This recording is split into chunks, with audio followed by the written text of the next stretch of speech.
জয় গোরাম। আজ আপনাদের কাছে এমন একটি ভিডিও আনতে চলেছি। আমাদের প্রাকৃতিক এই সকল পরিবেশের মধ্যে এমন কিছু গাছগাছড়া আছে, এগুলো পেটের গ্যাসের জন্য খুব সহজেই গ্যাস নির্মূল হয়ে যায়। এই জড়িবুটিগুলি আপনাদের দেখাচ্ছি। এই যে ইয়েগুলো দেখছেন, এগুলোর নাম হচ্ছে হিংচা। এইগুলো হিংচাগুলো প্রত্যেক দিন খালি পেটে খালি কী হয় সেই সকল সম্বন্ধে আপনাকে কিছু বলছি। তারপরে এই যে দেখছেন, এর নাম হচ্ছে কালমেঘ। এই কালমেঘ প্রত্যেকদিন খালি পেটে খালে গ্যাসের পক্ষে কী কার্যকরী হয় এবং কীভাবে খাইতে হয় তার পদ্ধতি আমি বলার চেষ্টা করছি। কীভাবে সেবন করবেন আপনারা। এই কালমেঘ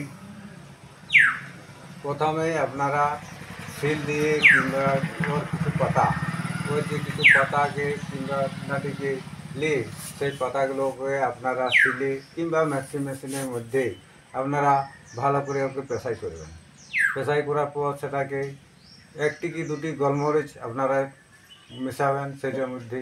মেশানোর পর সেইটি প্রত্যেক দিন খালি পেটে আপনারা মোটামুটি ওইটা খাওয়ার চেষ্টা করবেন।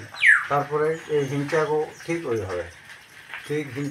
ঠিক ওইভাবে মানে শিলে চলতি কথায় আমরা শিল বলি, যেটা পেশাই করা হয়। আর যেটা বিজ্ঞানিকভাবে তৈরি হয়েছে মেশিন, সেই মেশিনের মাধ্যমে যদি পেশাই করা হয় সেটা একটু আরও ভালো মজবুত হয়। কিন্তু এবারে ধরে নিন আপনাদের এই প্রতিবেশী যে সকল আপনারা যে সকল এলাকার মধ্যে বাস করেন, সেখানের মধ্যে হয়তো সব দিন আপনারা এই হিংচাকেও পাবেন নাই, কালমরিচকেও পাবেন নাই। হয়তো ইয়াকে গোলমরিচ দোকানে পাওয়া যায়, কিন্তু এইগুলো কি জঙ্গল এলাকায় কিংবা কোনো জোড় এলাকার মধ্যে এগুলো সংগ্রহ করে আনি। এগুলোকে ওই মেশিনে ভালো করে পেশাই করে সেগুলোকে একটি ছোট্ট বড়ি আপনারা বানাবেন। সেগুলো বানাই করে প্রত্যেক দিন খালি পেটে এগুলোকে আপনারা সেবন করবেন। সেবন করলে আপনারা 5 দিন পর থেকে আপনারা সম্পূর্ণ গ্যাস থেকে মুক্ত হয়ে যাবেন।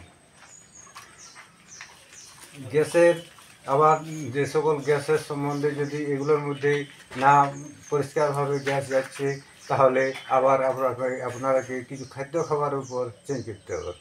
যেমন খাদ্য খাবারগুলো আপনারা রিচ খাবার একবারেই খাবার চেষ্টা করবেন না। যাদের অতিরিক্ত গ্যাস হচ্ছে তারাকে রিচ খাবার থেকে আপনারাকে দূরে থাকতে হবে এবং মোটামুটি হালকা খাবার আপনারা একটু হালকা খাবেন এবং জল একটু বেশি খাবেন।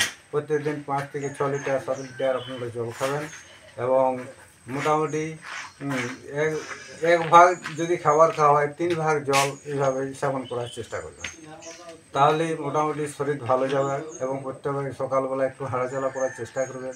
এবং পরবর্তী ভিডিও আপনাকে যোগাসনের মাধ্যমে দেখাবো। সেই যোগাসন আপনারা দেখবেন গ্যাস কীভাবে সম্পূর্ণভাবে নির্মূল করা যায়। আর গ্যাসের আমাদের কি পজিশন দাঁড়ায়, কোনো কিছু গ্যাস যখন হঠাৎ করে মানুষের হয়ে যাচ্ছে, তখন আমরা কী করি, দোকানে ওষুধ দোকানে কিংবা কোনো জায়গায় এরকম অ্যালোপ্যাথিক ট্যাবলেট আমরা সঙ্গে সঙ্গে ব্যবহার করি। তাতে অ্যালোপ্যাথিক ট্যাবলেট খেলে হয়তো সঙ্গে সঙ্গে নির্মূল হচ্ছে, কিন্তু আপনাদের ইমিউনিটি পাওয়ার দিনের পর আপনাদের নষ্ট হতে চলেছে। এইভাবে দীর্ঘদিন গ্যাসের ট্যাবলেট খেলে শরীরের প্রচণ্ড একটা ক্ষতির সৃষ্টি হয়। তাই এই সকল থেকে একটু দূরে থাকার চেষ্টা করবেন। এই সকল প্রাকৃতিক যে আয়ুর্বেদিক জিনিস, এইগুলো দীর্ঘদিন খেলেও কোনো শারীরিক কোনো অসুবিধা হবে না এবং শরীর মজবুত থাকবে এবং সেবনে কোনো কারো অসুবিধা আসবে না এবং গ্যাস থেকে আপনারা সম্পূর্ণভাবে নির্ভর হয়ে যাবেন। আমার এই ভিডিও যদি আপনাদের ভালো লেগে থাকলে তাহলে অবশ্যই আপনারা লাইক করতে ভুলবেন না, শেয়ার করতে ভুলবেন না, কমেন্ট করতে ভুলবেন না এবং ফলো করতে ভুলবেন না। সবাই ভালো থাকুন। ধন্যবাদ। জয় জয়।